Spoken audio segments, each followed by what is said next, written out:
Assalamualaikum warahmatullahi wabarakatuh. Bismillahirrahmanirrahim. Pada kesempatan kali ini, saya akan membawakan sebuah materi yang berjudul Pengembangan Metodologi PAI dengan Pendekatan Teori Behavioristik dan Teori Kognitif dalam mata kuliah Pengembangan Metodologi Pembelajaran PAI.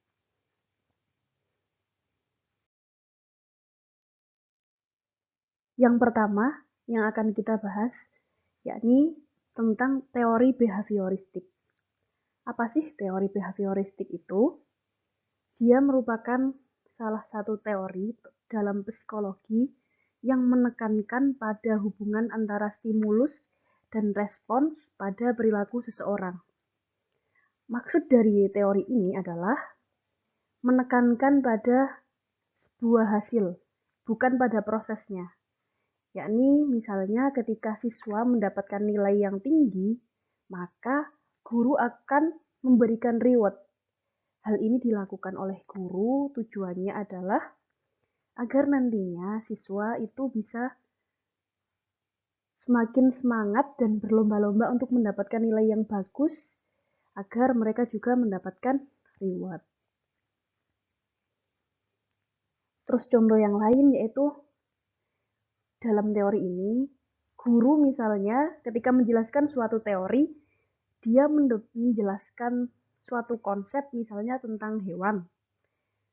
Itu konsepnya dijelaskan secara langsung oleh guru dan siswa harus mengikuti atau memaknai konsep itu sesuai dengan konsep yang telah diajarkan oleh gurunya. Seperti itu. Nah, lahirnya teori behavioristik ini tidak lepas dari peran para tokoh yang melakukan uji coba dan juga menggagas teori behavioristik ini, yaitu dari tokoh Edward Thorndike yang terkenal dengan teorinya yakni teori trial and error. Beliau menggagas teori ini dengan sebuah penelitian yaitu seekor kucing, di mana kucing ini dimasukkan ke dalam sebuah kotak atau kurungan dalam keadaan lapar, dan setelah itu ketika kucing ini lapar disediakan tuas di dalamnya. Ketika kucing mulai mencari jalan untuk keluar dan tidak sengaja menekan tuas itu, yang keluar makanan. Nah, dari sini setelah berkali-kali kucing ini merasakan lapar dan menekan tuasnya, dia mendapatkan makanan dari hasil dia menekan tuas itu. Setelah hal ini terjadi berkali-kali, maka kucing ini mulai memahami bahwa ketika dia lapar, dia tinggal menekan tuas agar dia mendapatkan makanan. Kegiatan menekan tuas ini merupakan suatu reinforcement atau penguatan kepada kucing agar dia itu mengerti bahwa kalau lapar tinggal menekan tuas saja. Kayak contohnya lagi, ketika ada seorang siswa, dia di dalam kelas memiliki sifat sebagai anak yang pengacau. Nah, kemudian oleh lingkungannya atau oleh teman-temannya, sikap teman ini malah dibenarkan atau didukung.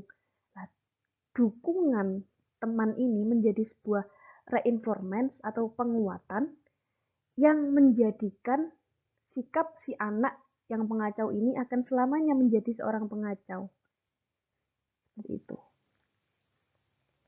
Kemudian menurut tokoh Ivan Petrovich Pavlov, ia menggagas sebuah teori yaitu klasikal kondisional, di mana dia juga melakukan sebuah penelitian dengan seekor anjing dengan teorinya yang sangat populer, yaitu ketika seekor anjing ini diberikan makanan, anjing ini mengeluarkan air liur. Kemudian percobaan kedua, ketika anjing dibunyikan bel, dia tidak mengeluarkan air liur. Nah, Pavlov menginginkan bagaimana anjing ini ketika dibunyikan bel dia mengeluarkan air liur. Akhirnya dia melakukan penelitian dengan cara anjing diberi makanan sekaligus dibunyikan bel di telinganya. Hal itu dilakukan berkali-kali sehingga menjadi suatu kebiasaan yang telah dilakukan atau diterima oleh si anjing ini, dan pada akhirnya ketika bel dibunyikan oleh Pavlov tanpa dia sadari meskipun tidak diberikan makanan, anjing ini telah mengeluarkan air liur. Nah, dari sini Pavlov merasa bahwa penelitiannya berhasil karena dia menginginkan seekor anjing mengeluarkan air liur dengan hanya dibunyikan sebuah bel. Kemudian, penelitian yang dilakukan oleh tokoh selanjutnya yaitu John B. Watson. Beliau tokoh behavioristik yang terkenal dengan teorinya yaitu teori stimulus dan respons. Bedanya stimulus dan respon punya Watson ini yaitu harus dapat diukur dan diamati. Ia melakukan penelitiannya dengan seorang anak yang bernama Albert. Ketika Albert ini masih bayi, dia menginginkan memprogram bayi laki-laki supaya bayi ini takut pada tikus putih. Dari situ, si Albert dimasukkan ke laboratoriumnya, kemudian dimasukkan juga tikus putih bersamaan dengan Albert. Saat Albert kecil mau memegang tikus putih ini, dibunyikanlah suara yang sangat keras yang mengganggu pendengarannya sehingga muncul perasaan takut di dalam diri Albert. Hal ini dilakukan berkali-kali oleh Watson. Sehingga setelah beberapa minggu keadaan ini dilakukan, ketika Albert kecil ini melihat benda yang berwarna putih ataupun yang berbulu, yang ciri-cirinya hampir sama dengan tikus itu, Albert merasa takut dan merasa stres. Dari sini, Watson merasa bahwa penelitiannya berhasil. Ketika kita menginginkan anak menjadi apa yang kita inginkan, kita bisa melatihnya sesuai dengan keinginan kita. Seperti apa yang pernah Watson bilang, beri aku 10 anak, maka aku akan bisa menjadikan anak-anak itu sesuai dengan keinginanku. Aku bisa menjadikannya menjadi seorang dokter, polisi, perawat, dan lain-lain sebagainya. Kemudian penelitian selanjutnya dilakukan oleh tokoh Bruce Frederick Skinner dengan gagasannya yang terkenal yaitu reinforcement theory. Beliau juga melakukan sebuah penelitian yaitu dikenal dengan penelitiannya Skinner Box, di mana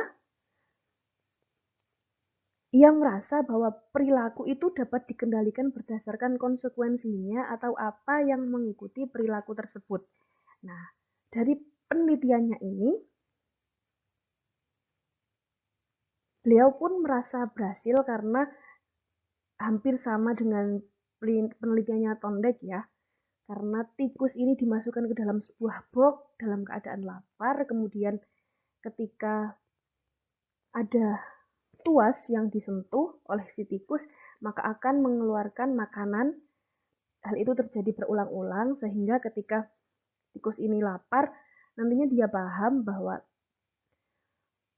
dari menekan tuas itu akan muncul secara otomatis makanan. Seperti itu. Lanjut ke prinsip-prinsip teori behavioristik. Dari kita memahami beberapa pengertian atau contoh-contoh dari para tokoh tadi, ketika kita membaca prinsip ini, kita akan lebih mudah memahaminya. Karena yang pertama prinsipnya adalah adanya penguatan positif, yaitu peneliti berpikir positif bahwa dia bisa mengubah sesuatu menjadi apa yang dia inginkan. Dia berpikir sesuatu yang positif, bahwa dia pasti bisa merubah sesuatu sesuai dengan yang dia inginkan. Kemudian adanya hukuman. Jadi kalau misal di sekolah, ketika ada murid yang tidak melakukan sesuatu yang sesuai dengan instruksi gurunya, maka kalau dia sukses atau berhasil, dia mendapatkan hadiah. Lah kalau dia tidak sukses, dia akan mendapatkan hukuman. Agar dia semakin semangat. Harapannya dari prinsip teori behavioristik ini seperti itu. Dari hukuman ini, dia akan jerah, akhirnya dia akan semakin semangat untuk melakukan sesuai dengan arahan gurunya. Kemudian adanya stimulus dan respon. Ketika apa yang telah diharapkan berhasil, maka akan diberikan respon yang baik. Itu. Terus tugas terukur dan jelas. Pasti sudah jelas ya dari awal.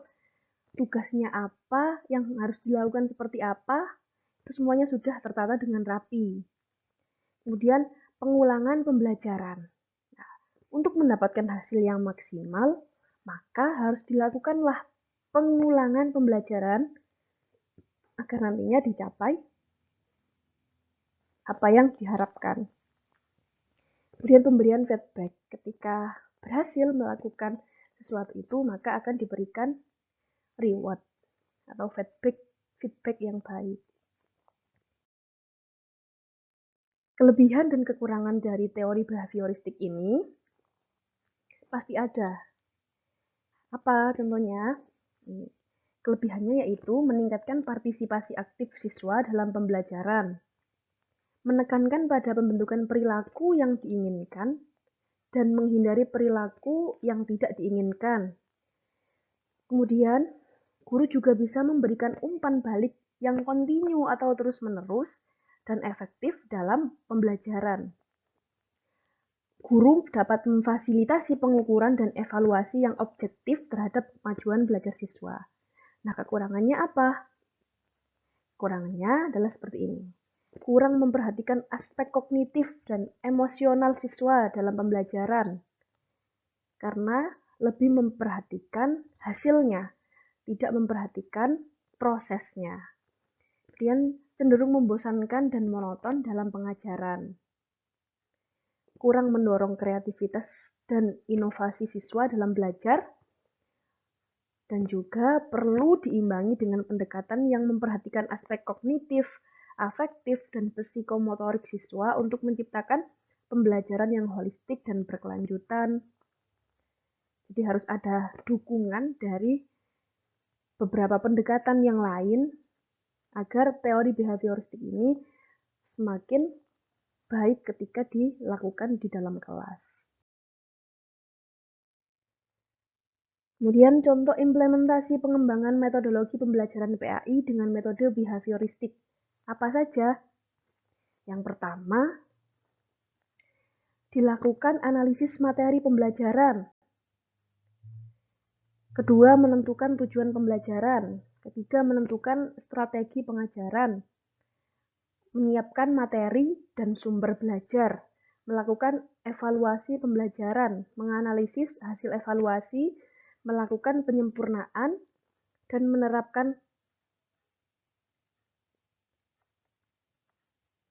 menerapkan kembali metode yang disempurnakan. Implementasi dari pengembangan metode pembelajaran PAI ini dengan metode behavioristik yaitu lebih seperti ini. Guru itu yang mengatur semua tujuan pembelajaran, isi materi, dan sumber belajar tanpa memperhatikan keadaan siswa saat itu. Pokoknya bagaimana siswa harus bisa mengikuti apa yang diinginkan oleh guru. Jadi tidak peduli meskipun siswa saat itu kondisinya tidak stabil atau tidak siap mengikuti pelajaran, tetap guru lebih mengedepankan bagaimana siswa harus bisa mengikuti materi yang diajarkan saat itu atau metode yang diajarkan saat itu. Kurang memperhatikan kognitif siswanya. Dan nanti bagi siswa yang berhasil mengikuti metode pembelajaran gurunya akan diberikan reward, tapi siswa yang tidak berhasil bisa diberikan hukuman atau juga diabaikan tanpa melihat saat itu kondisi siswanya bagaimana. Seperti itu implementasinya dalam pembelajaran PAI. Contohnya kayak gini, misalnya dalam pembelajaran Al-Quran Hadis ada materi untuk menghafalkan ayat Al-Quran atau surat dalam Al-Quran, misalnya surat Al-Waqiah. Nah, ketika ada siswa yang berhasil menghafalkan surat Al-Waqiah, maka siswa itu akan diberikan hadiah atau reward. Tapi siswa yang tidak hafal, maka dia dihukum atau juga tidak diberikan apresiasi apa-apa. Padahal kita tidak tahu saat itu siswanya siap atau tidak mengikuti pembelajaran. Dan siswa dipaksa untuk mengikuti metodologi yang telah ditetapkan oleh gurunya. Tapi guru tidak memperhatikan saat itu metodologi apa yang cocok, proses seperti apa, proses pembelajaran seperti apa yang cocok dilakukan saat itu dalam kondisi siswa yang kurang siap. Kayak gitu. Selanjutnya yaitu teori kognitif. Teori ini merupakan teori psikologi yang berfokus pada bagaimana proses menyimpan dan memanfaatkan informasi belajar. Jadi kayak gini, teori ini lebih menonjol dan memperhatikan sebuah proses, di mana motivasinya itu berasal dari motivasi intrinsik atau dari dalam. Bagaimana murid itu bisa merasa bahwa belajar itu berasal dari dalam dirinya sendiri.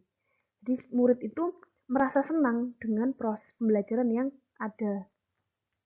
Contohnya, misalnya saat itu pembelajarannya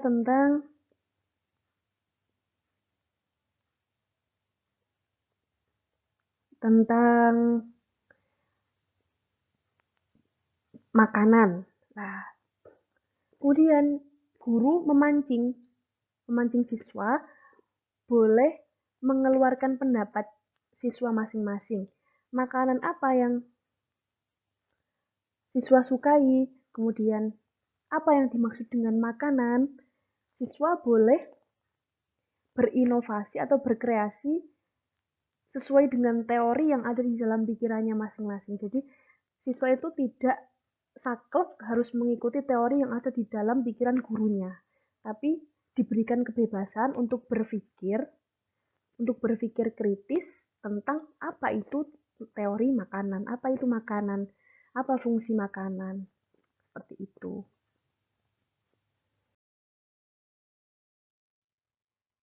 Selain behavioristik, teori kognitif juga tentunya memiliki seorang tokoh, yaitu yang pertama Jean Piaget, atau biasanya dikenal dengan sebutan Piaget.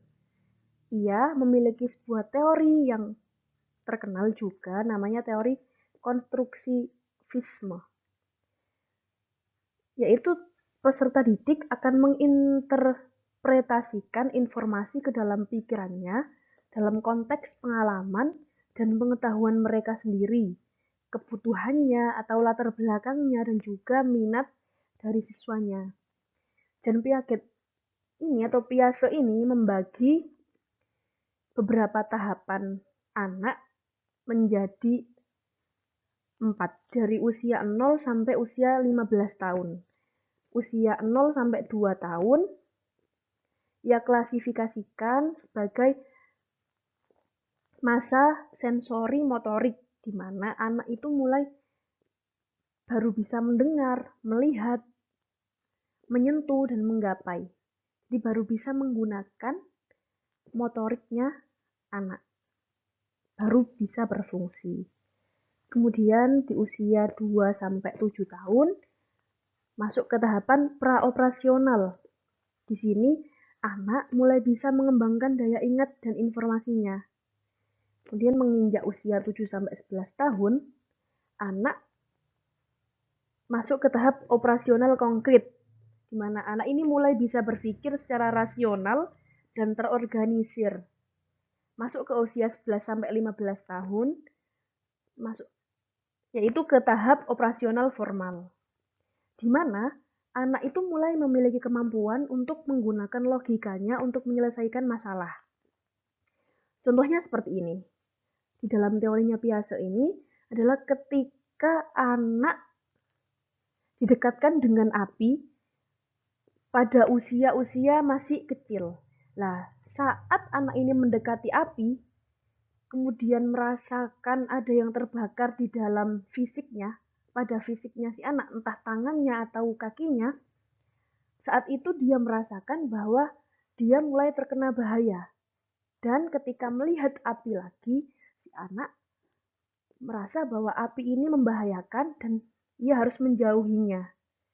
Nah, seiring berkembangnya tahapan anak ini mulai bisa berpikir, si anak mulai mengerti bahwa api ini memiliki fungsi yang lain atau manfaat yang lain, misalnya buat menghangatkan atau bisa juga untuk memasak. Nah, dari sini pikirannya tentang api yang membahayakan itu mulai berubah, yaitu api juga memiliki manfaat, tidak semata-mata dia hanya membahayakan. Perubahan pikirannya ini nantinya akan disesuaikan dengan semakin bertambahnya usianya. Jadi semakin bertambahnya usia, semakin bertambahnya pengetahuan, maka bisa jadi pengetahuan-pengetahuan itu akan berubah menjadi lebih baik. Kemudian tokoh yang selanjutnya yaitu Jerome Bruner. Ia terkenal dengan teori discovery learning atau teori pemecahan masalah untuk belajar mandiri. Ia membagi menjadi 3 tahapan, yaitu enaktif, ikonik, dan juga simbolik. Masa enaktif yaitu pengamatan langsung terhadap fakta yang terjadi di lingkungan atau motorik. Anak lebih menggunakan motoriknya. Kalau masa ikonik, yaitu pengetahuan ini diperoleh dari visualisasi verbal dan gambar-gambar. Di anak mulai bisa belajar dari sesuatu yang berbentuk visual atau gambar. Kemudian pengetahuan simbolik. Pengetahuan ini diperoleh dari simbol bahasa, misalnya dari matematika atau mulai berkembang logikanya. Dan juga anak mulai bisa menyampaikan ide gagasan yang ada di dalam pikirannya. Entah itu dalam bentuk abstrak atau yang lebih terstruktur. Contohnya seperti ini, ketika di kelas, guru memberikan sebuah permasalahan berupa soal-soal. Nah, kemudian siswa diberikan kesempatan untuk menjelaskan atau menyelesaikan permasalahan ini di depan kelas sesuai dengan pemahamannya masing-masing. Seperti itu. Nah, teori selanjutnya dari David P. Ausubel. Yang terkenal dari teori David ini yaitu teori kognitif learning teoretik, di mana ia mengklasifikasikan menjadi dua, yaitu belajar bermakna dan belajar hafalan. Bagaimana belajar bermakna ini? Belajar bermakna itu akan didapat oleh siswa ketika siswa ini melakukan penelitian ilmiah. Contohnya, dalam pelajaran IPA, siswa diajak secara langsung terjun ke lapangan untuk meneliti bunga-bunga atau tanaman-tanaman atau hewan. Dari penelitian yang ia lakukan ini, maka dia akan mendapatkan sesuatu yang bermakna di dalam hidupnya. Sesuatu yang bermakna ini akan menjadikan memori yang dia hafal menjadi lebih pekat atau menjadi lebih tertancap di dalam pikirannya. Jadi lebih mudah memahami sesuatu ketika anak diajak sebuah penelitian. Kemudian yang kedua itu adalah belajar hafalan. Sesuatu yang dihafalkan itu biasanya dari pemecahan yang secara tiba-tiba. Jadi si anak melakukan sesuatu secara tiba-tiba, secara tidak langsung, memori di dalam otaknya itu akan terprogram untuk menghafal sesuatu ini. Fase ini terbagi menjadi dua, perencanaan dan pelaksanaan. Kalau di dalam kelas, contohnya itu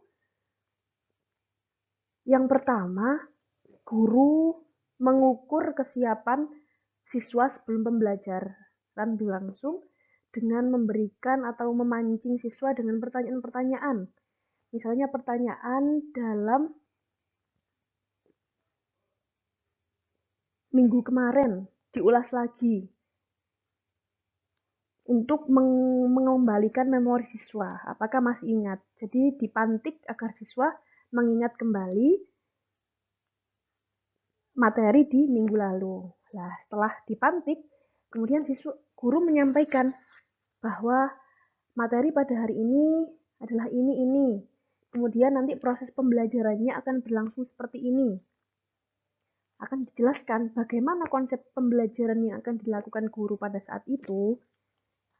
Setelah konsep pembelajaran disampaikan dan dilaksanakan, guru mulai memberikan siswa kesempatan untuk merangkum atau menyampaikan ulang gagasan-gagasan siswa atau memberikan latihan-latihan yang menjadikan siswa itu bagaimana bisa berpikir kritis atau boleh bertanya tentang pembelajaran yang telah diajarkan.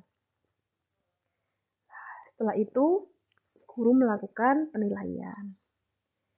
Biar apa dilakukan sistem ini? Agar belajar itu menjadi lebih bermakna dan bermanfaat.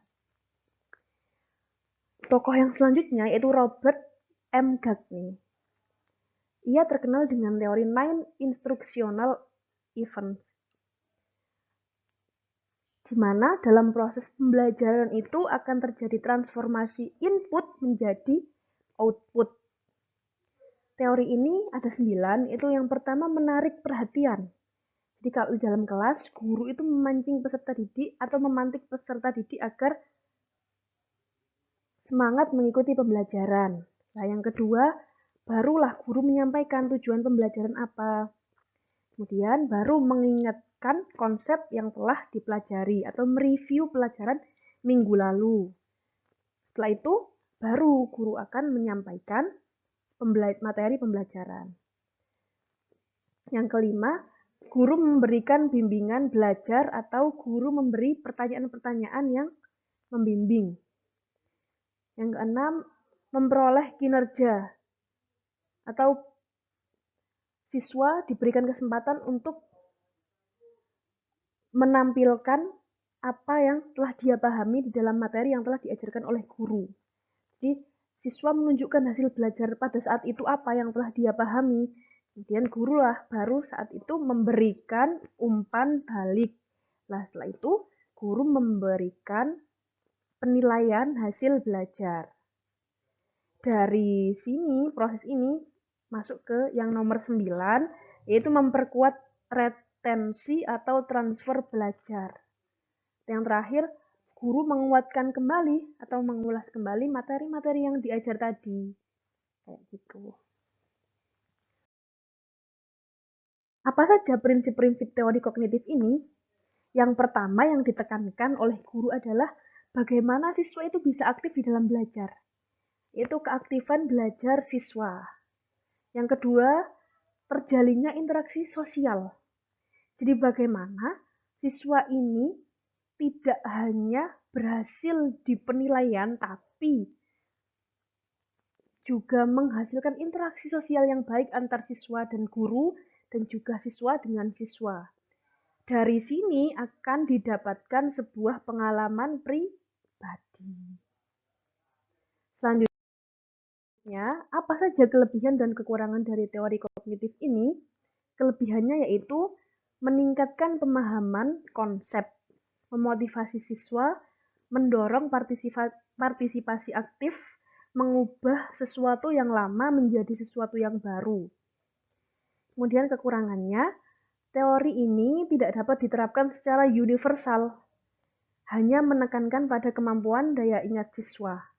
Kurang memperhatikan cara siswa menggali, mengembangkan, dan mencari pengetahuan. Siswa kurang memahami materi secara mendetail. Siswa kesulitan mengikuti kegiatan atau materi ini untuk kejuruan, untuk siswa SMK, karena biasanya dalam proses pembelajaran materinya diajarkan oleh guru tapi kurang dipraktekkan. Sedangkan kalau siswa SMK kan lebih dibutuhkan prakteknya daripada materinya. Jadi kalau untuk siswa SMK bisa ditambahkan dengan materi dengan teori belajar yang lain. Implementasinya apa?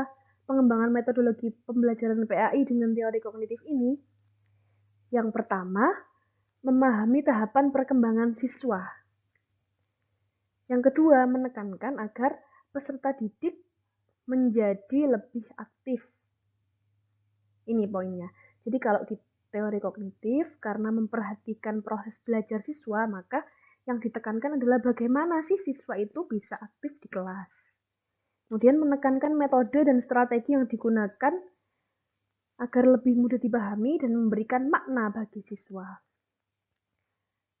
Setelah itu, diharapkanlah siswa bisa belajar untuk berpikir kritis. Contoh dari implementasi ini dalam pembelajaran PAI misalnya, guru menjelaskan teori tentang mukjizat. Setelah itu, siswa diberikan kesempatan untuk menyebutkan beberapa mukjizat yang ada di lingkungan alam sekitar. Misalnya adanya hujan, adanya tumbuhan hijau, adanya hewan-hewan, adanya pertumbuhan manusia, dan lain sebagainya. Seperti itu.